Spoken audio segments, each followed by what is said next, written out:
I don't know about you, but I had to put down my issue of Pep Comics to say I am back live for Commander's Log. We're talking about Star Trek The Animated Series, Episode 10 of Season 1. That's called Mud's Passion. After the jump. This episode of Commander's Log is brought to you by Geek Renaissance. Need that special gift for the nerd in your life? Love supporting small business? Look no further than Geek Renaissance.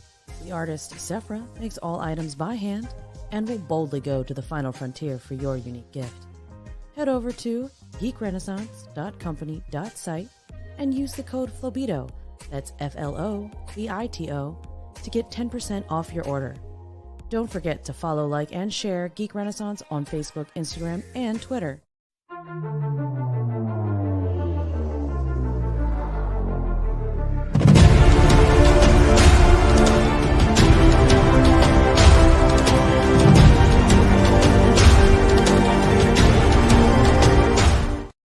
Look alive, Captain, on the bridge. What's going on, sir? Hey,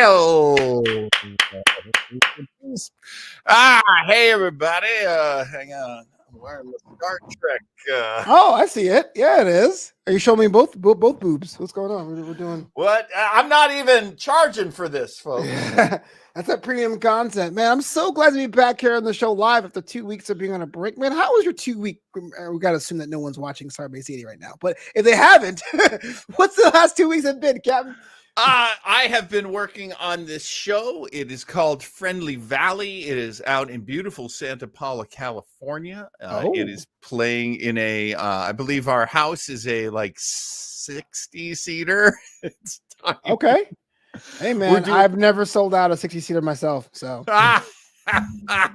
Well, I've never done that solo. I've done that as a member of, this improv group or that sketch group. But this play is a lot of fun. We're doing it tonight. There will be no Sunday matinee of this play on this week, which means that when you and I on Sunday do Starbase 80, we'll have a little breathing space. Yeah. Little time. I love it. And if you don't mind me plugging right up at the top, plug. We will be beginning our run up to Strange New Worlds, which of course Flobo and I will be breaking down and reviewing here on Commander's Log. And in order to get prepared for that, we're going to go back to the very, very beginning, the very first pilot for a Star Trek program that featured Captain Pike and Captain Pike's version of the Star Trek crew, and it will be so exciting. I'm really stoked for it. Menagerie Part 1, Captain John and Flobo Boyce, best damn XO in the fleet. Oh, well, stop. Go on. And it's not going to be Bruce Greenwood, y'all. Before we get into today's episode, which is Mud's Passion, let's talk about Picard. How's that going? In about less than an hour from this time now, you'll be going on a little spin-off supplemental show of SB80 to talk about Picard Season 2. That's right. So coming up at 5 here on the Best Coast, or if you're on the East Coast, which is also a great coast. We love that coast, don't we? It's okay. That's where we're from. Hey, what we've got going on is chapter 7 of 10, and it's called Monsters, and it actually was really set up a lot by all the previous episodes. A lot of dangling plot threads that will be woven together in this one. A lot of plot threads that are woven together in this one. So it's kind of exciting. And as I've been saying, you've been Picard Season 2 is quite good. You've been watching it, haven't you, Flo? Yeah, I've been watching it. I've been using myself as a guest correspondent for other shows in the Star Trek space. I couldn't do it week to week because, like a good old down pillow, it's premium filler this week on Picard. But that's just me. What up, Kirsten Marie? Thanks so much for being on the show. Premium filler. Oh my God! You know something? You are not wrong. Hey, Kirsten. Just good to see you, darling. So let's get into this, man. Episode 10, Season 1 of Star Trek, the animated series. And you've preached it to me as, hey, look, man, the animated series is like the 4th season of Star Trek. Why did this episode jump out to you there, Cap? This one is great on a lot of levels. There were previous on TOS, the original series of Star Trek. Those old scientists. There were previous episodes with Harry Mudd on them, and they were written by Stephen Candle, as was this one. Oh, as a matter of fact, there's a great story that Steve Candle tells, which is how did this episode come about? He said Dorothy Fontana, DC Fontana, who was very much a mover and shaker on the animated series, as she had sort of grown into that role on the original series. okay. He said she gave me a call. She asked me to write a Harry Mudd episode, and I wrote it. Wow. And that's the story. You know, one of my favorite stories of all time, this is totally not the point of the show, but whatever, the show has no point, is when people interview Jay Leno. Jay Leno's actually one of my favorite comedies growing up. A lot of people who don't like him, I understand why, but I love Jay Leno because he delivered comedy every day. And it's like, what's your secret to success? And he's always like, write joke, tell joke, get paid. And if you didn't know Jay Leno, that could have been a Jay-Z line. I thought that was the most gangster stuff I've ever heard. It's amazing. I love it. The connections between Leno and Z. Yeah, I could see it now. Yeah, because this when is you're all that new to good, me. you do it. This is So I- all new to me. Star Trek: The Animated Series, but when it was released, was it seen as like a great thing to have? Was it a stopgap measure? Was it just inferior? What did the people think about it when it was released in the early 70s? Yeah, 70s. I'm thinking 1974. Oh, I'm sorry. I am corrected. 73. Debuted in 1973. It had been okay, like 3-ish to 4 years at that time since the original Star Trek had been canceled. However, syndication was, as you know, I mean, it's touched almost everybody's lives. Almost everybody knows about Star Trek because of that syndicated run. Mm-hmm. So it was very much alive in people's minds. I was a little kid, so I don't know that I saw every single episode. I may have not seen every episode of live action Star Trek. So this one comes along, and it's done by Filmation, which I knew as a child as the Archie, here's Archie's pals and gals. Everything's Archie, yeah. I knew Filmation because of the Archie shows. So I kind of recognized there was also a show they did, Journey to the Center of the Earth. And it featured the same bad art. I'm sorry, that is bad art. I do not like the artwork in these cartoons. Bad art. Wow. Bad color choices, bad, just the drawings were okay. The drawings looked enough like the characters. They obviously, in the animated series, introduced new races that would have been very difficult to do in live action. But the music was very canned. The monster sound effects very canned. We get giant monsters in this episode. They are so average for a Filmation show. Yeah. They don't move very fast. They go, "Rah, rah," and they all make the same noise. The same music plays. Da, da, da, da, da, da, da, da, da, da. Yeah. I mean, that level of repetition. And I believe it's like a 24-minute episode. And you feel every single one of those minutes. Thank you. Yes, exactly right. Well, I have to say, not a lot of animation at the time was that much more, artful and beautiful. Sure. So, it was kind But of. to be fair, I mean, no. Hanna-Barbera will at least give you the gimmick where the background moves really fast.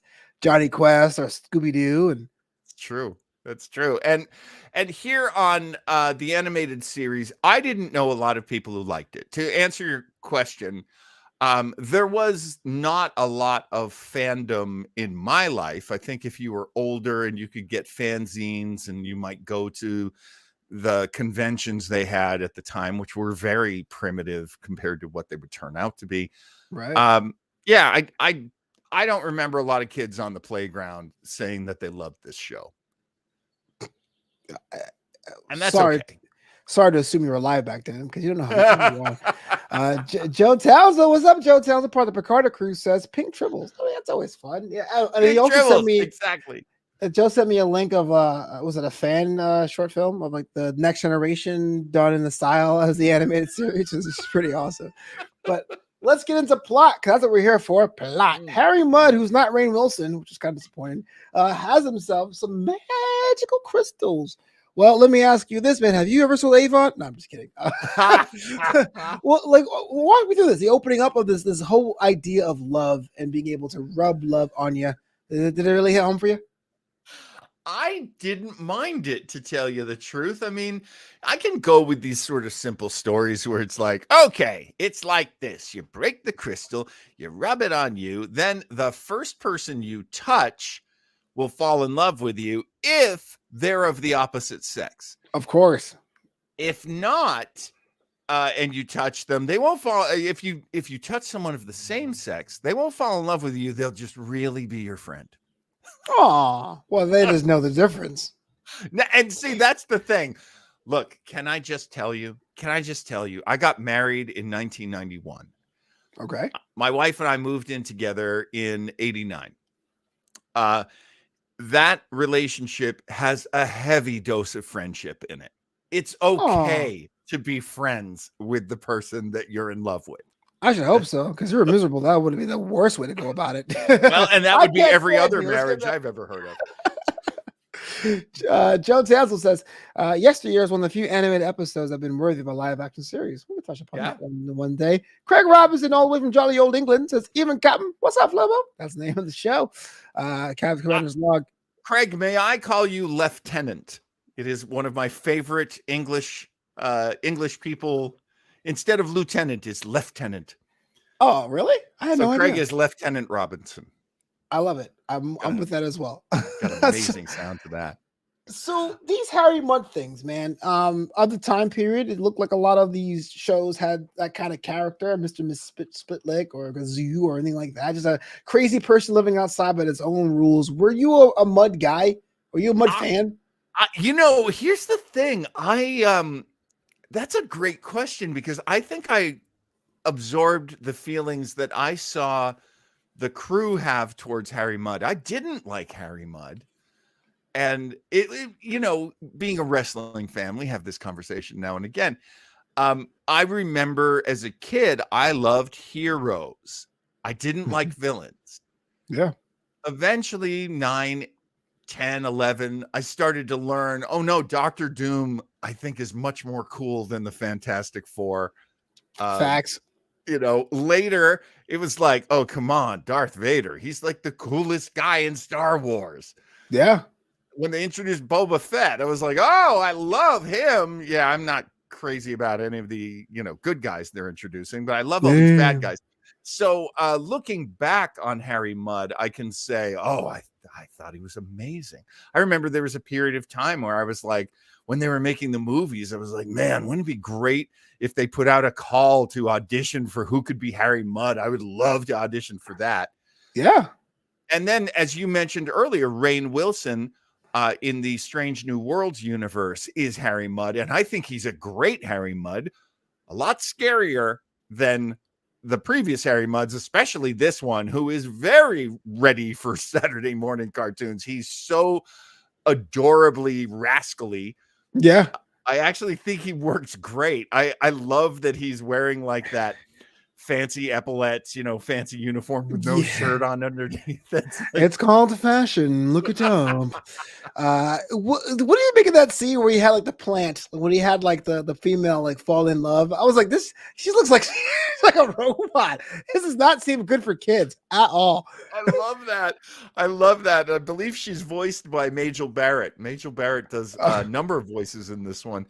And there's a female miner that is Harry's swindling, and that character is played by Nichelle Nichols. It's interesting in this episode, Uhura doesn't show up. There is no Uhura in this episode, but Nichelle Nichols still managed to get paid. Get that money, lady. Get that money. Well, it totally makes sense, because it feels kind of random. You have the whole Spock in love thing and no Uhura, but Nurse Chapel gets to be the. I was like, wait, hold on. Now, for example, Nurse Chapel animated. Okay, yeah. But that Nurse Chapel from the show we know, But jumping ahead a bit, she's the one that decides, well, maybe this Vulcan will be into me, and she actually like buys in, which I didn't think was going to happen at all, but it does. That I was think you one of horror my- would. Yeah, I one of my favorite storylines as a kid, because you get it when you're a kid, is the unrequited love that Chapel has for Spock, which kind of speaks to kids, because it's like, well, Spock isn't the traditionally handsome one. He's Kirk is. Says Spock you. He's not the traditional hero, romantic hero, except he is in Nurse Chapel's life. So yeah, I totally bought that.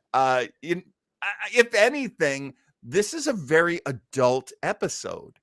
There are adult motivations and adult goals, and that's one of the things that makes the animated series interesting. Is they don't dumb it down for kids.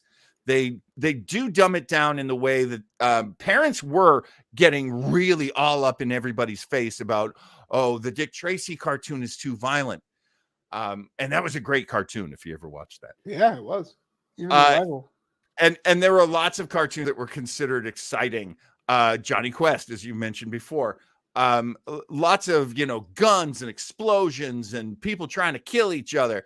And by the time you get to the 70s, the mommy groups have gotten together, and then they get into, well, Thundar can have a sword, but he can't hit anyone with it. He can use it to open doors and to cut things. Boo. Thundar the Barbarian, ladies and gentlemen. And there was actually, I was reading Thundar the Barbarian. There's a scene where a bad guy is running down a hall and Thundar trips him. That's kind of funny, actually. And the parents go crazy. Oh, no, you can't do that. It was a bad time in cartoons. So we got a lot of action and a lot of adult content in 73 as it was sort of winding down and things were getting a lot more building up to Strawberry Shortcake and Care Bears and all that crap in the 80s.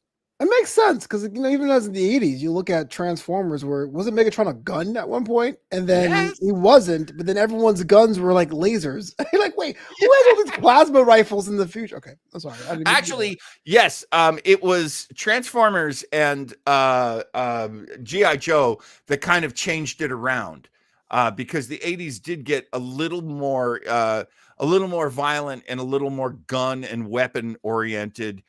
As sort of a bounce back from the 70s when things were super, super mommy friendly. Oh, yeah. Well, speaking of the adultness of this, I thought that Nurse Chapel did the most obvious Copperfield moment. I was like, whoa, can we do this on TV? Sorry. Oh my gosh. What is John telling me to watch?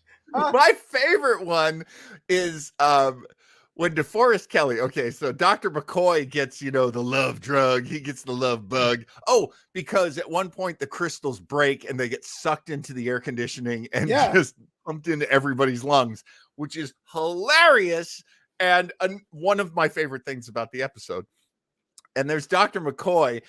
He's talking to a woman who doesn't even get any lines. Yeah. And he's just like, hey, baby, and I ever tell you about the time I saved the captain and my good friend, Mr. Spock, and Scotty, and that pretty little Lieutenant Uhura. I mean, it was so sleazy. Yeah, man. Totally par for the course. I mean, if you had love crystals, what would you do? Would you try to hit up someone at the bar and not give them a chance to speak? Would you have new friends? Or how would you use it? Hey, man, Studio 54 in the 70s didn't become what it became without some love crystals. Different kind of crystals. Different kind of crystals. Different kind of crystals. They get us canceled. It was the 70s. We were all getting groovy. One thing I liked about the show is that it's incredibly rough. You could tell that Shatner had a flight to catch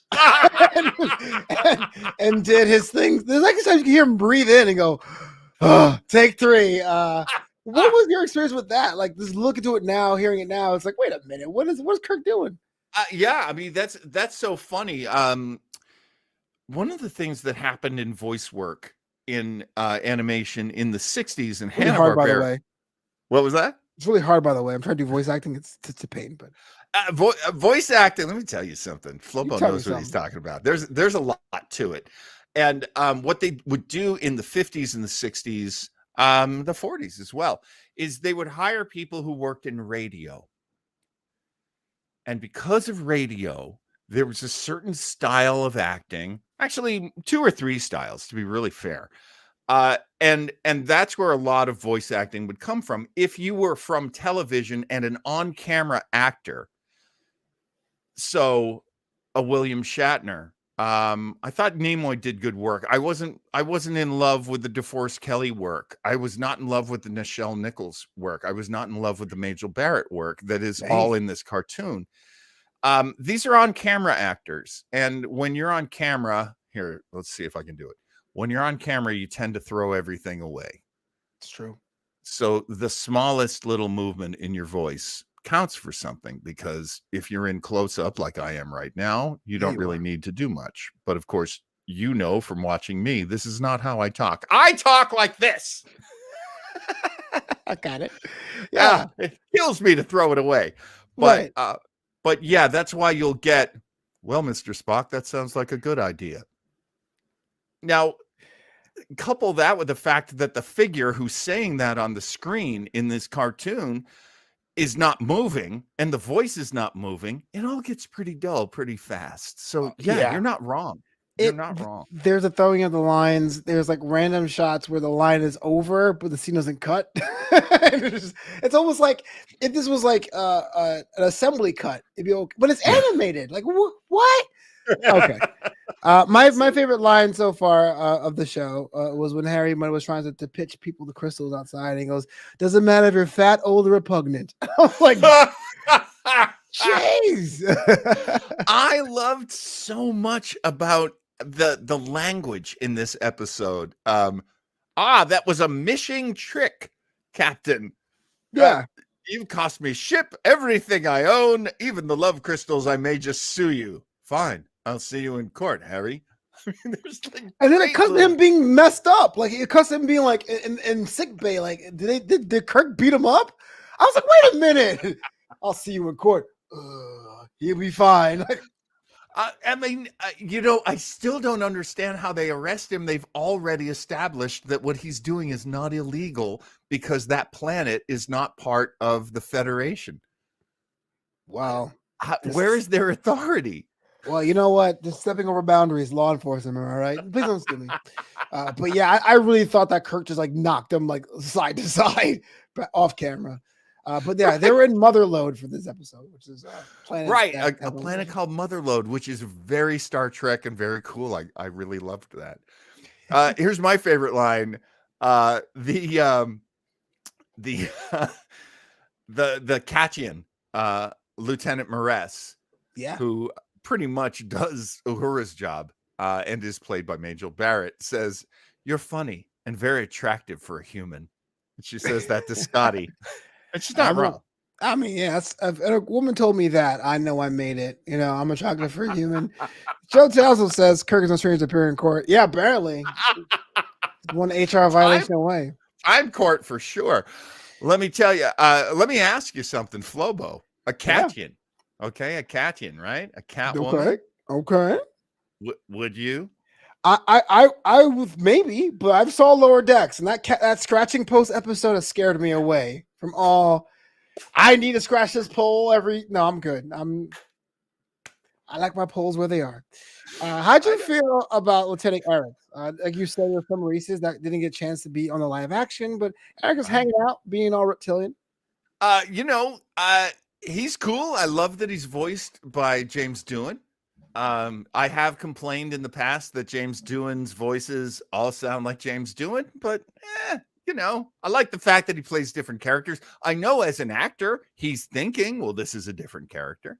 Yeah. But it always seems to sound like James Doohan. There's always a James Doohan voice to it. That's fine. There was a Katian in Star Trek Into Darkness, wasn't there? Yeah. See what happens with those budgets? I believe Kirk was in a basket of kittens, so to speak, in that one, if I remember correctly. But that might just be where my brain goes. Oh, what is this? Commander's Log After Dark. Joe Towns is a great guy. Check out some of his books over there on the interwebs. Of course, part of the Picardo crew, which is coming out after the show. But we're Yeah, coming almost up out with of our that. way out of here, man.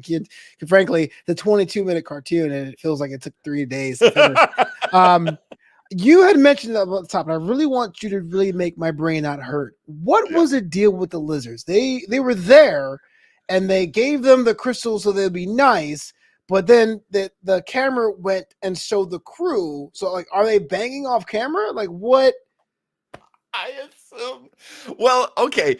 There is a moment where, under the influence, both isn't it Kirk and Spock? And they're like, "You're my good friend. You're my good friend." So we don't know. It's dependent on gender. And I know this would drive a lot of our friends crazy. Like, well, gender doesn't determine anything.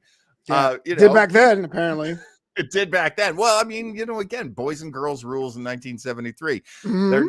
They're not different from how these people want children to grow up now, which is like, no, girls are pink, boys are blue. That's it. Make the division. 2 different sides of the gym.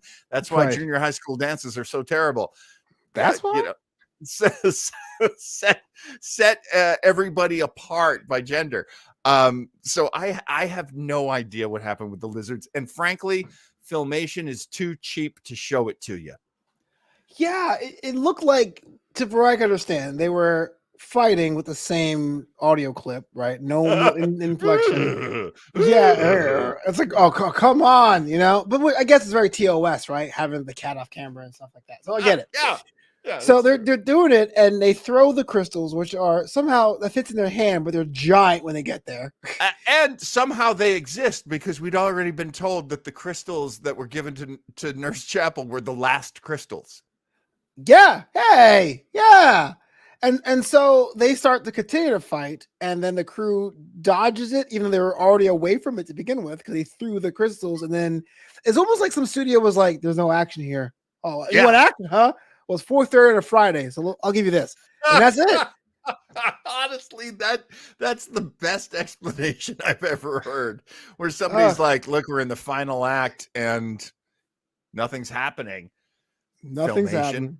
And Hal Sutherland's like, "Fine, I'll take some bad guys that I had from, Journey to the Center of the Earth, and I'll put them in this. Happy now? We've got a Triclops and a giant stone crocodile. Happy?"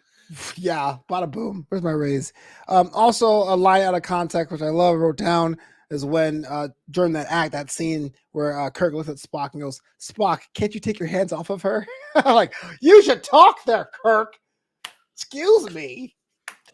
This is a weird one, but I want to do more episodes of the animated series, because there's a lot of good things here to mine here, but I don't know. Maybe I should pick the next one, because this is kind of weird.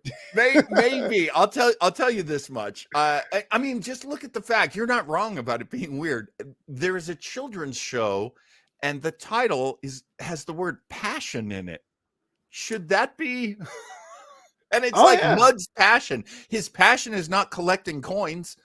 It's real passion. It's I do love the animated series. I think people should watch it. That's my bottom line for our viewers. And if you have Paramount Plus, it's already baked into your subscription. I can't believe I'm putting over Paramount Plus, but yes, it's all available in that same app. And I even though I totally will drag John on air, I did enjoy it for what it was. I mean, it is kind of cool to see the same crew with new adventures this time in space, even though some more animations in a second will be great.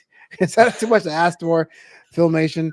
Well, next week on Commander's Log, we're still waiting for the drop of Strange New Worlds, which is happening the first week of May. So we'll be covering the finale of season 1 of Star Trek Prodigy, A Moral Star, episodes 9 and 10. We'll be back here to talk about that. But enough about me talking about the future and stuff like that. Talk about the now.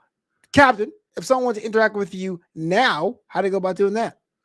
Best place to go right now is to the Starbase 80 page on Facebook. If you don't like the Facebook, and I certainly understand that, you can go over to Weber Internet Thingy, which is my personal page over on YouTube, and see all the shows that we've done on Starbase 80, Picarder, and lots of good stuff coming up in the future.